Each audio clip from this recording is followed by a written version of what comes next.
Hello everyone and welcome to career ground. जैसे कि आप सभी मेंस देकर आ चुके हैं और काफ़ी क्वेश्चंस का जो लेवल था वो लास्ट ईयर के जैसा ही था। आप डिफ़िकल्ट नहीं कह सकते, इजी टू मॉडरेट ही था। कुछ क्वेश्चंस डायरेक्ट थे, लेकिन कुछ क्वेश्चंस डायरेक्ट होकर भी ट्रिकी थे। जैसे कि एक जो फेवरेट क्वेश्चन होता ही आईबीपीएस का, जो मिनरल डेफिशिएंसी से आता है, वो थोड़े से ट्रिकी ऑन द साइड थे। बट हाँ, all over paper easy to moderate था, डिफ़िकल्ट तो नहीं कह सकते। और इस वीडियो में आपको बेसिकली वो सारे क्वेश्चंस के आंसर्स मिल जाएंगे। एक एक मुश्किल से स्किप हुआ होगा, क्वेश्चंस तो हुआ होगा, बट आपको उन सारे क्वेश्चंस के आंसर्स मिल जाएंगे जिनकी आप प्रॉपर एक्सप्लेनेशन के साथ एक सेटिस्फैक्ट्री रिस्पॉन्स देख सकते हैं। तो बिना किसी देरी के मैं शुरू करती हूँ हमारे पहले क्वेश्चन के साथ। पहला क्वेश्चन था खैरा डिजीज़। ये तो आप सभी को पता है, हर किसी को ही पता होगा कि इसका आंसर जिंक ही होता है, हर किसी ने लगाया ही होगा आंसर। सेकेंड आता है tag colour of foundation seat. तो फाउंडेशन सीट का टैग कलर सबको पता है कि वाइट ही होता है। नेक्स्ट चलते हैं थर्ड क्वेश्चन पे। ये क्वेश्चन आया था नॉरिन 10 से, जो कि वीट का जीन होता है। ये क्वेश्चन था कि जो नॉरिन 10 जीन है वो इंट्रोड्यूस कैसे हुआ था इंडिया में, या फिर वो कैसे आया था। तो काफ़ी बच्चों ने इसका मुझे जो ऑप्शंस बताया उसमें किसी ने ऑप्शन मुझे ये भी बताया था कि सिलेक्शन था ऑप्शन एक, ऑप्शन इंट्रोडक्शन था, लेकिन ये सब आंसर्स नहीं थे। जो इसका प्रॉपर आंसर होगा वो होगा हाइब्रिडाइजेशन, क्योंकि नॉरिन 10 जीन जो था वो हाइब्रिडाइजेशन से ही इंट्रोड्यूस हुआ था। सेकेंड था मुगा सिल्कवॉर्म।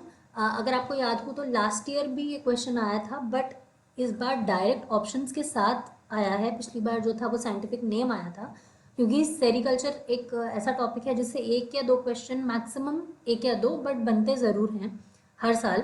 तो इस साल वो क्वेश्चन थोड़ा सा इजी लेवल पे दे दिया। सोम और सॉलिड प्लांट्स जो थे यही है इसका आंसर, मुगा सिल्क का। बट हाँ, इस बार ये क्वेश्चन काफ़ी इजी कर दिया, क्योंकि पिछले साल जो था वो साइंटिफिक नेम पूछा गया था, इस साल डायरेक्ट नाम दे दिया गया है। Next question. ये क्वेश्चन बहुत ज़्यादा थोड़ा सा कॉन्ट्रडिक्टरी है, क्योंकि इसका करेक्ट जो सेंटेंस था वो मुझ तक नहीं पहुंचाया था। कुछ बच्चों ने कुछ अलग बताया, कुछ ने कुछ अलग बताया। बट हाँ, कुछ चीज़ें जो कांस्टेंट मुझे पता लगी थी वो ये थी कि जो एक अम्ब्रेला शेप ले लेता है जो आपका मशरूम होता है वो, और उनकी साइड्स थोड़ी सी कर्ल्ड हो जाती हैं जैसे जैसे वो मेच्योर हो जाते हैं। एंड लेटर ये बोला गया था जब वो फुली मेच्योर हो जाते हैं तो वो डिफ़िकल्ट टू हैंडल हो जाते हैं। अगर ये शंकिन अम्ब्रेला और ये जो अंडरनीथ जो गिल्स होते हैं और कर्ल्ड साइड्स देखी जाएं तो वो ऑयस्टर मशरूम हो सकता है। बट ये बटन मशरूम भी हो सकता है, क्योंकि उसके साथ भी ऐसा होता है कि उसकी साइड्स जो होती हैं वो ऐसे कर्ल्ड होती हैं, उसके बाद नीचे जो स्टेम आता है वो ऐसे आता है। तो डिपेंड ये करता है कि आईबीपीएस क्या आंसर सही मानता है। बट जहाँ तक है इसका आंसर ऑयस्टर या फिर बटन मशरूम्स में से ही कोई एक होना चाहिए। इसके अलावा पांचवा ऑप्शन मुझे इसमें पता नहीं लग पाया था, बिकॉज जिन बच्चों से मेरी बात हुई वो यही चार ऑप्शन बता पाए थे। आई थिंक एमनेटा था या फिर कोई और वैरायटी थी। बट अगर आपको इसका सही ऑप्शंस या फिर सही एक्सप्लेनेशन जो लैंग्वेज है उसकी सही लैंग्वेज पता है तो आप कमेंट सेक्शन में बताना। I will definitely make another video on that. जो क्वेश्चंस कॉन्ट्रडिक्टरी हैं उसके लिए I will make another video, अगर मुझे इसकी सही लैंग्वेज बता पाता है कोई तो। नेक्स्ट आता है relative humidity of citrus D grinning. बहुत पहले, आज से शायद 1 या 2 साल पहले जो पेपर आया था उसमें डी ग्रीनिंग का आया था। बट उसमें ये पूछा था कि डी ग्रीनिंग किस से करी जाती है, तो उसमें भी ऑप्शंस आए थे। फिर से एक डी ग्रीनिंग का क्वेश्चन रिपीट हुआ है। काफ़ी बच्चे कह रहे हैं कि इसका ऑप्शन 85 टू 90 आया था, और कुछ कह रहे हैं कि 80 टू 85 भी आया था। बट मैं आपको बता दूं ये ऑप्शन सही नहीं है। इसका आंसर ये छोटे फॉन्ट में हो गया है, बट स्टिल इसका आंसर होगा 90 टू 95, क्योंकि डी ग्रीनिंग का सही टेम्परेचर यही होता है, सही सॉरी नॉट सही टेम्परेचर, सही रिलेटिव ह्यूमिडिटी यही होती है। आपने अगर बुक में भी पढ़ा होगा तो 90 टू 95 ही आपको मिलेगा। तो सही आंसर यही है इसका, 90 टू 95। नेक्स्ट आता है LD50 का जो प्रॉपर्टी होती है वो किस वजह से होती है। तो जाहिर सी बात है, LD50 का मतलब ही ये होता है कि it is use to kill 50% of the organisms, और द 50% ऑफ द हार्मफुल जो ऑर्गेनिजम्स होते हैं वो। तो इसका सही आंसर होगा इंसेक्टिसाइड टॉक्सिसिटी। एक एफिकेसी करके भी आया था, तो बच्चों ने ये बोला था कि LD50 डोज का मतलब जो वो कितना एफिशिएंट है किल करने में। बट नहीं, आपकी एक्सप्लेनेशन सही है, बट यहाँ जो पूछा था वो ये पूछा था कि इसका इंडिकेटर क्या है, तो वो टॉक्सिसिटी ही LD50 का इंडिकेटर होता है। नेक्स्ट आएगा killing of pupa of silkworm, तो ये तो हर किसी को पता ही होगा, it is known as stifling. Next पे जाते हैं, तो ये था कि इंपोर्ट एक्सपोर्ट के लिए ऐसा कौन सा सर्टिफिकेट होता है जो कि मैंडेटरी होता है हेल्थ के पैरामीटर्स के अकॉर्डिंग, तो इसमें इसका जो आंसर करेक्ट होगा वो फाइटोसैनिटरी सर्टिफिकेट्स होगा। मैं आपको एक और चीज़ बता दूँ, इसमें ऑप्शंस ऊपर नीचे हो सकते हैं, बट जो मैं आंसर्स बता रही हूँ वो आंसर्स करेक्ट हैं, बिकॉज जो क्वेश्चन मुझे पता लगे हैं उसके अकॉर्डिंग ये आंसर्स एकदम सही हैं। नेक्स्ट फिर ये आया था कि इस क्वेश्चन में बच्चों को काफ़ी डाउट था, क्योंकि क्वेश्चन थोड़ा सा लंबा एक्सप्लेनेशन का था, तो शायद बच्चे सही से नहीं बता पाए। बट अगर बात करी जाए कि प्लांट डाइज सडनली, फिर बात की जाए कि जो प्लांट रूट्स शूट्स टिश्यूज़ ये सारे एंटायर प्लांट एरियाज को कवर करता है। और एक बहुत इंपॉर्टेंट चीज़ इसमें लास्ट में जो बच्चे बता रहे थे कि लास्ट में एक लाइन और एडिट थी इसमें, वो ये था कि ये इसका जो मतलब ये जो डिज़ीज़ है, वो नाम जो है उस डिज़ीज़ का, उसमें होस्ट का भी नाम आता है और जो कॉजल ऑर्गेनिज्म है उसका भी नाम आता है। तो देखो, अगर आप डायबैक देखो तो आप लीव डायबैक नहीं हो सकता, शूट डायबैक ऐसे नहीं होता, ब्लास्ट तो ये हो ही नहीं सकता, ठीक है। डैम्पिंग ऑफ में भी लीफ डैम्पिंग ऑफ नहीं होता, डैम्पिंग ऑफ पूरी सीडलिंग का ही होता है। इकलौता ब्लाइट एक ऐसा डिजीज़ है जिसके आगे आप लीफ ब्लाइट, स्टेम ब्लाइट ये सब लगा सकते हो, तो इसलिए इसका आंसर ब्लाइट होगा। जो बड़े क्वेश्चंस होते हैं ना, जनरली उसमें ही उनका आंसर छुपा होता है। जैसे कि लास्ट लाइन में जो बच्चों ने बताया कि जो उसका ऑप्शन था कि उसके जो अफेक्टेड जो होस्ट का जो प्लांट का जो पार्ट अफेक्ट होता है वही उसका कॉजल ऑर्गेनिज्म भी वही है, तो इसमें ब्लाइट मोस्ट सूटेबल आंसर है। नेक्स्ट क्वेश्चन की तरफ मूव करते हैं। तो बकाई रॉट ये तो सबको पता है, टोमेटो का डिजीज़ है। CRRI मतलब ये जो सेंट्रल राइस रिसर्च इंस्टीट्यूट है, this is located in Cuttack. फिर आया था कि मेन एडवांटेज क्या है वेजिटेटिव या फिर जो क्लोनल प्रोपोगेटेड प्लांट्स होते हैं उनका मेन एडवांटेज क्या है, तो ये तो आप सबको BSc के टाइम से ही पढ़ाया जा रहा होगा कि इसका मेन एडवांटेज ये होता है कि ये जो भी प्लांट्स देता है वो पेरेंट्स से बिल्कुल आइडेंटिकल होते हैं। इसीलिए जो क्लोनल प्रोपोगेशन किया जाता है वो इसीलिए किया जाता है ताकि हम प्लांट्स के बिल्कुल आइडेंटिकल जेनरा ऑब्टेन कर सकें। Next, which type of germination way cotyledons remain under the ground, लेकिन जो उनका शूट होता है वो अबव द ग्राउंड आ जाता है, तो ये तो सभी को पता होगा जब कॉटिलिडन अंडर द ग्राउंड होते हैं वो हाइपोजेल होता है। Second, which plant is known as the herb of the sun, तो ये it's a very famous question, marigold is known as the herb of the sun. Second, ये direct question था, okra का साइंटिफिक नेम क्या है, एक ना एक साइंटिफिक नेम हर साल आता है, तो इस साल ओकरा का था, ये ओकरा का first option A is correct in this. Moving to the next question. फिर ये क्वेश्चन आया था हॉर्टिकल्चर से, जिसका था कि नॉर्थ इंडियन मैंगो वैरायटी जिसका अच्छा फ्लेवर होता है, स्वीट जो टेस्ट होता है, थिन स्टोन जिसका होता है, और एक बच्चे ने मुझे एक और चीज़ बताई थी कि इसमें ये था कि जिसमें जो फाइबरस पोर्शन होता है वो कम होता है। बट जहाँ तक है आप इन्हीं तीन चीज़ों से, जो तीन चीज़ें मैंने अंडरलाइन की है, north Indian variety, sweet taste होता है और थिन स्टोन होता है, ये तीनों कैरेक्टरिस्टिक्स एक ही में होते हैं, जो कि है दशहरी। नेक्स्ट है कि ट्रॉपिकल ऐसे फॉरेस्ट मतलब इनमें से कौन सा है जो फॉरेस्ट टाइप्स में से ट्रॉपिकल फॉरेस्ट में आता है, तो इसके ऑप्शंस मुझे कुछ कंफ्यूजिंग लगे क्योंकि काफ़ी बच्चे कुछ अलग ही अलग ऑप्शंस बता रहे थे। बट जितने ऑप्शन, अगर ये ऑप्शन सही हैं तो इसमें से वेट एवरग्रीन फॉरेस्ट होना चाहिए। बट बाकी आप मुझे ऑप्शंस एक बार कमेंट सेक्शन में बताना अगर आपको जेन्युइनली पता है कि ऑप्शन क्या थे, बिकॉज ये ऑप्शन मुझे थोड़े से कंफ्यूजिंग लग रहे हैं, काफ़ी अलग अलग ऑप्शन सुनने में आए थे इस क्वेश्चन के लिए। नेक्स्ट आया था मेल बैम्बू यानी कि डेंड्रोकैलमस स्ट्रिक्टस, इसकी फैमिली क्या थी, तो इसकी फैमिली है पोएसी, ये आपने BSc में भी पढ़ा होगा फॉरेस्ट्री में। नेक्स्ट क्वेश्चन, ब्लैंसिंग क्यों किया जाता है, ये कॉलीफ्लावर में होता है, सबको पता होगा, ये सिर्फ इसीलिए किया जाता है ताकि जो एंजाइम्स होते हैं वो इनएक्टिवेट किए जा सकें, ताकि जो फर्दर स्पॉइलेज ना हो पाए किसी भी लाइक कॉलीफ्लावर या जिसमें भी ब्लैंसिंग करते हैं उसका। इसके ऑप्शंस मुझे डेफिनेटली नहीं मिल पाए हैं सारे, बट ये ऑप्शन डेफिनेटली था और ये 100% करेक्ट है। नेक्स्ट, जो मनरेगा स्कीम होती है, ये क्वेश्चन शायद लैंग्वेज यहाँ पे थोड़ी सी अटपटी लिखी हो सकती है, बट मैं आपको इसका एक्सप्लेनेशन दे देती हूँ। जो मनरेगा है वो 100 डेज ऑफ एम्प्लॉयमेंट देता है कार्ड होल्डर्स को। तो इसमें जो क्वेश्चन था वो ये था कि अप्लाई करने के कितने दिन बाद, जॉब कार्ड के कितने दिन बाद उन्हें जॉब मिल सकती है, ऐसा कुछ था क्वेश्चन। और ये तो सभी को पता होगा जिसने भी मनरेगा स्कीम पढ़ी होगी कि 15 डेज में दिया जाता है।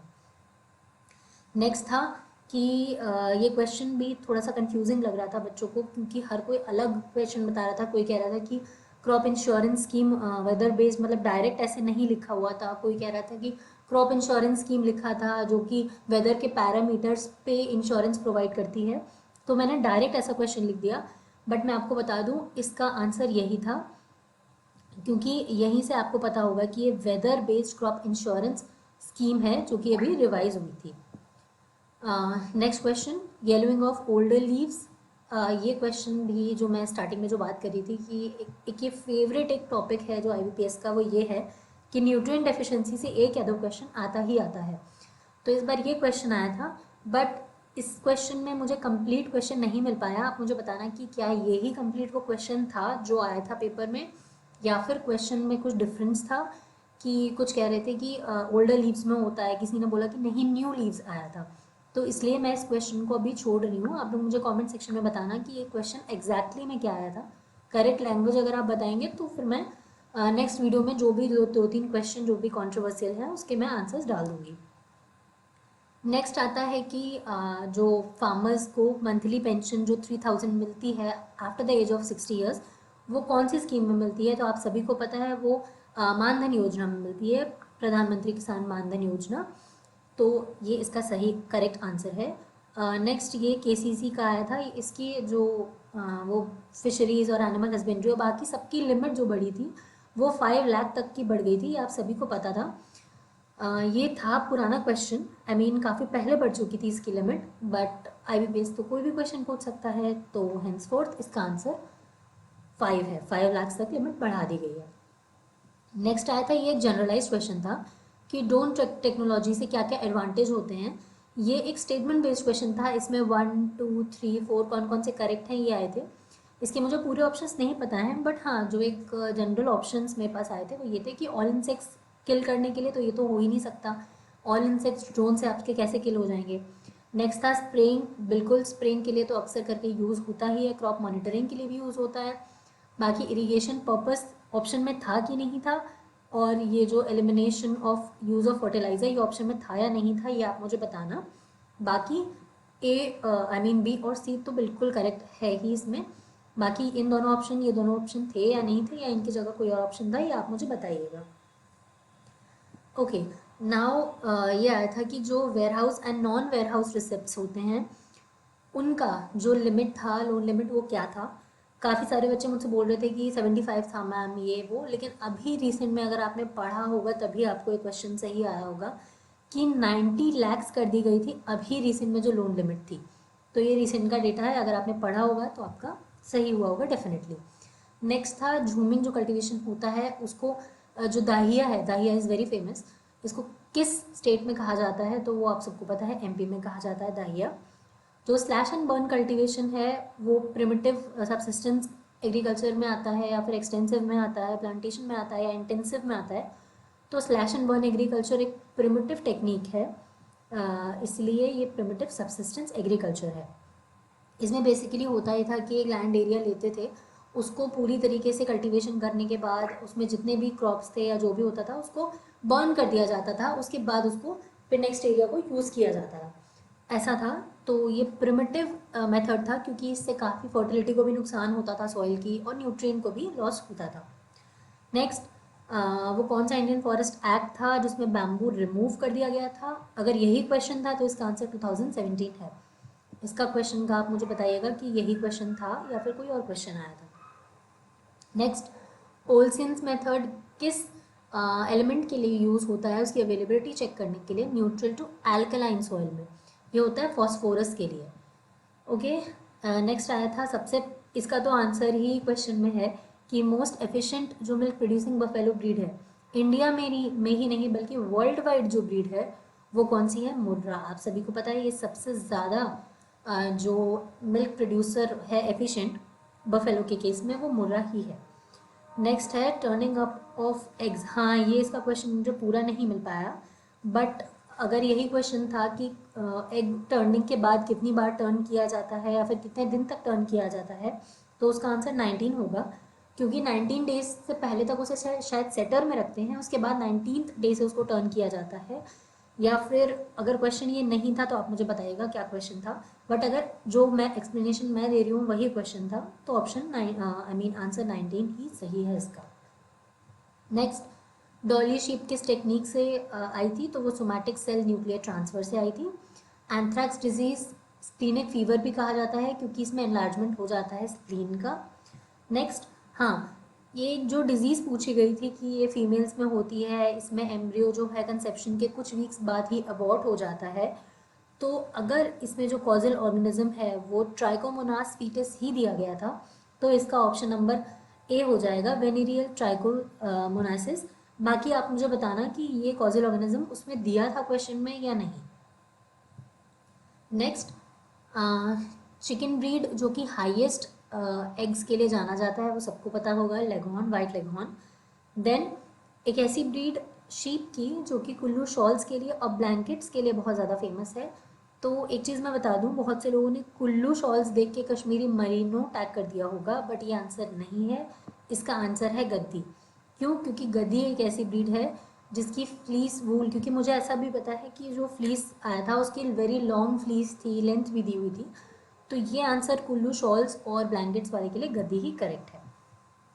नेक्स्ट, ये आंसर आया था कि ऐसे कौन से फिल्टर्स हैं जो लगाए जाते हैं इरीगेशन के दौरान ताकि जो इम्प्योरिटीज़, जो बड़ी इम्प्योरिटीज़ हैं, बोल्डर टाइप की इम्प्योरिटीज़ हैं, वो मैश के अंदर ही रह जाएं या फिर स्क्रीन के अंदर ही रह जाएं और बाकी जो भी है वो पास आउट हो जाए। तो मेरे अकॉर्डिंग इसका आंसर स्क्रीन फिल्टर होना चाहिए। Okay, next, release of eggs by fish, इसको स्पॉनिंग कहा जाता है, सबको पता होगा। Then dark amorphous colloidal organic matter, ये तो सभी को पता होगा, ह्यूमस है, ये आपने बहुत बार, हर बार ही सोयल साइंस में पढ़ा होगा। नेक्स्ट, हाँ, ये क्वेश्चन बच्चों को बहुत डाउटफुल लग रहा था, बट मैं आपको इसकी करेक्ट एक्सप्लेनेशन बताती हूँ। इस क्वेश्चन में ये था कि जब भी एक प्रोडक्ट प्रोड्यूस होता है और वो आगे जाता है प्रोड्यूसर से रिटेलर्स के थ्रू कंज्यूमर तक, तो उसकी यूटिलिटी चेंज होती है। तो मतलब ये प्रोड्यूसर्स के बाद मिडलमैन तक जा रहा है, उसके बाद कंज्यूमर्स तक जा रहा है। तो काफ़ी बच्चे कह रहे थे कि प्लेस यूटिलिटी होगा, नहीं, प्लेस यूटिलिटी एक प्लेस से दूसरी प्लेस पर जाके उसकी जब यूटिलिटी चेंज होती है तब होता है। लेकिन ये तो पोजेशन यूटिलिटी में आएगा। क्यों? क्योंकि इसमें प्रोड्यूसर्स का भी नाम आया था, कंज्यूमर्स का भी नाम आया था, मिडलमैन का भी नाम आया था। तो जब एक इंसान से दूसरे इंसान, एक इंसान किसी चीज़ को पोजेस करेगा, उसके बाद वो दूसरे इंसान को ट्रांसफ़र करेगा, तो वो पोजेशन यूटिलिटी ही कहलाता है। Place utility it is about like कि वो फील्ड से मार्केट में जा रहा है, that is place utility, but this is possession utility for sure. Next आता है आपका, ऐसी कौन सी क्रॉपिंग है जो कि मानसून फेलियर में बीच में की जाती है to reduce the risk and to stabilise the farm income, this is contingency cropping. Next आया था, ऐसा कौन सा इक्विपमेंट है जो कि सॉइल को कट करता है, पल्वराइज करता है और प्लांट रेसिड्यू अगर एज अ मल्च फील्ड पे लेफ्ट हैं तो भी उसका यूज़ किया जा सकता है, ये है डिस्क हैरो। नेक्स्ट, ये तो सभी को पता होगा कि जब पैडी को ट्रांसप्लांट करते हैं तो ऐसी कौन सी प्लांटिंग ऐसी कौन सी प्लाविंग टेक्निक होती है जो कि स्टैंडिंग वाटर में की जाती है, तो वो पडलिंग ही होती है। नेक्स्ट, ऐसा कौन सा क्रॉस है जो इन्वॉल्व करता है one pair of contrasting alleles, but इसका क्वेश्चन का ना फ्रेमिंग जो है वो थोड़ा सा सही नहीं है यहाँ पर।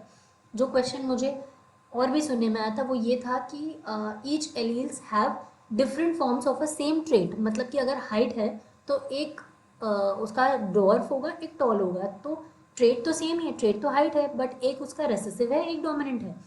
तो ऐसा कुछ था कि to contrasting things of the same trait, ऐसा कुछ था, तो इसकी वजह से ये होगा मोनो हाइब्रिड क्रॉस, क्योंकि मोनो हाइब्रिड में क्या होता है, टॉल का क्रॉस होता है ड्वार्फ के साथ, तभी वो जो प्लांट बनता है वो 50-50% होता है कि 50% ड्वार्फ होगा, 50% ड्वार्फ होगा। नेक्स्ट, वो कितने मेल पर्सन प्लांट लगते हैं पपाया को डायोसिस कंडीशन में, तो 10% मेल प्लांट्स लगते हैं। ये क्वेश्चन रिपीट था, ये या तो पिछले साल एज इट इज सेम आया था या तो उससे पिछले साल एज इट इज सेम आया था, this was a repeated question. ठीक है। नेक्स्ट, ऐसा कौन सा इम्प्लीमेंट है जिसमें 2 मोल्डबोर्ड प्लाउज होते हैं in the same frame which turns the soil to the right of the one and turns the soil to the left, मतलब एक बार ये सॉइल राइट में टर्न करता है प्लस लेफ्ट में टर्न करता है। तो सबसॉइलर इसका नहीं होगा, बिकॉज सबसॉइलर तो नीचे से हार्ड पैन को ब्रेक करने के लिए अक्सर होता है। इसके दो आंसर मुझे लग रहे थे, रोटरी भी हो सकता था बट चेजिल भी हो सकता था, क्योंकि इसकी करेक्ट लैंग्वेज नहीं मुझे समझ आ रही। आप इसका भी मुझे ज़रूर ज़रूर बताइएगा कि इसकी लैंग्वेज करेक्ट क्या थी।